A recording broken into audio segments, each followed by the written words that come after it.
ऐं असांखे अहिड़ियुनि ॻाल्हियुनि जो इल्मु हासिलु करणु असांजे मथां लाज़िम आहे।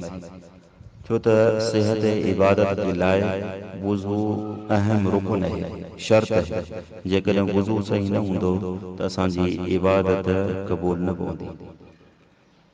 ईअं न थिए जो असीं ला इल्मीअ में को असांखां अहिड़ो कमु थी वञे जेको वुज़ूअ खे तोड़ण वारो आहे, जंहिंजे करे वुज़ू क़ाइमु न रहे। ऐं असीं ला इल्मीअ में वुज़ू जे बरक़रार हुजण जे करे असीं इहो सम्झूं त वुज़ू असांजो क़ाइमु आहे ऐं असीं पंहिंजी इबादत में लॻल हुजूं, असीं पंहिंजी इबादत में मसरूफ़ हुजूं, त इहो सही न आहे। त इहा इबादत बि क़बूल न आहे ऐं न कोई असांजो वुज़ू क़ाइमु आहे। छो त ला इल्मीअ में जेकॾहिं असां इबादत कईसीं त उहा इबादत क़बूल न पवंदी। त पोइ कुझु शयूं अहिड़ियूं आहिनि जिन जे करे वुज़ू टुटे थो। उन्हनि खे शरीयत हिकु ख़ासि नालो ॾिनो आहे जंहिंखे नवाक़िज़ वुज़ू, यानी उहे शयूं जेके वुज़ूअ खे टोड़ीनि थियूं, वुज़ूअ खे भञण वारियूं शयूं। त शारिया अलैहिस्सलाम यानी असांजे प्यारे पैगम्बर मुहम्मद रसूलुल्लाह सल्लल्लाहु अलैहि वसल्लम जिन उन शयुनि जी ऐं उन सूरतुनि खे मुतय्यन फरमायो आहे। यानी उहे शयूं बि प्यारे पैगम्बर सल्लल्लाहु अलैहि वसल्लम ॿुधायूं आहिनि जिन सां वुज़ू टुटे थो, ऐं उहे सूरतूं उहे हालतूं बि प्यारे पैगम्बर सल्लल्लाहु अलैहि वसल्लम ॿुधायूं आहिनि जिन सां वुज़ू टुटे थो। त कुझु सूरतूं अहिड़ियूं आहिनि, कुझु हालतूं अहिड़ियूं आहिनि जिन सां जेके पाण ई वुज़ूअ खे तोड़ण वारियूं आहिनि। उन में कंहिं बि क़िस्म जो शक ऐं शुबो न आहे। मिसाल जे तौर पेशाब ऐं पाखानो अचणु, अहिड़े तरीक़े सां मर्द या औरत जो पाण में मिलाप करणु, हवा जो ख़ारिज थियणु, उहे शयूं आहिनि जेके वुज़ूअ खे बि आहिनि। इहे शयूं ई वुज़ूअ खे टोड़ीनि थियूं। बाक़ी ॿियूं शयूं अहिड़ियूं आहिनि जेके वुज़ूअ खे टोड़ण जो सबबु बणिजनि थियूं।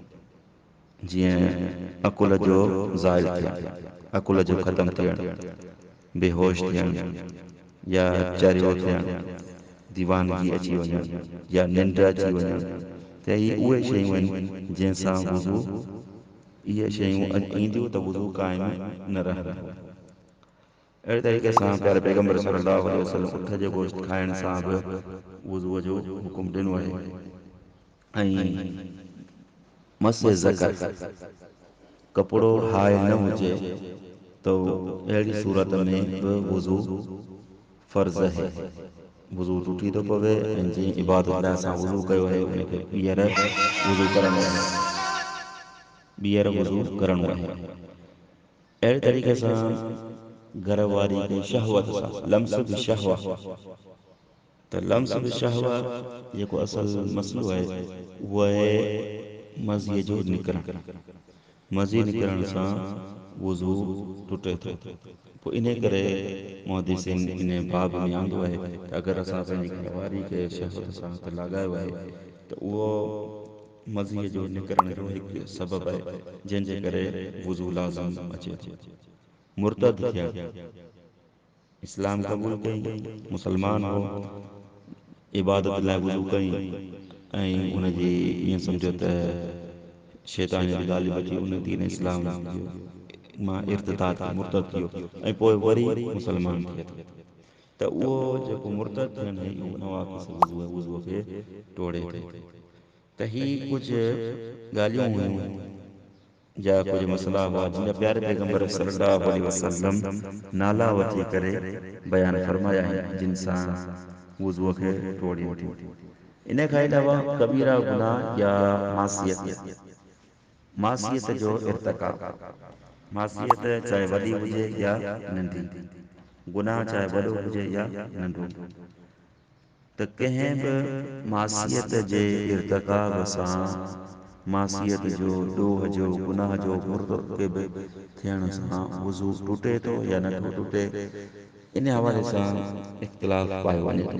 छो त नबी अलैहिस्सलातु वस्सलाम खां का बि अहिड़ी सरही हुकुम सरीह रिवायत जेका बयानु थियल न आहे जो चइजे त गार ॾियण या गुनाह जो कमु करण सां वज़ू टुटे थो।